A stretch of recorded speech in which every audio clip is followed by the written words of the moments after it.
You ask Tiger to solve. This deals with linear equations with one unknown.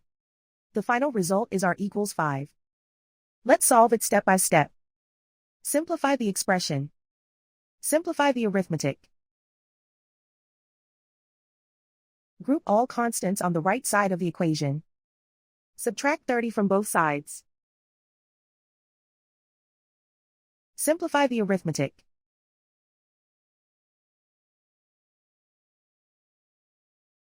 Isolate the r. Divide both sides by -6.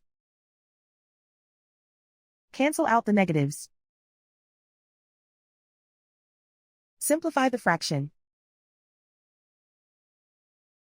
Cancel out the negatives.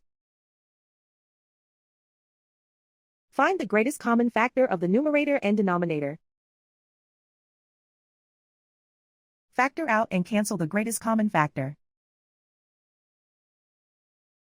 And so the final result is r equals 5.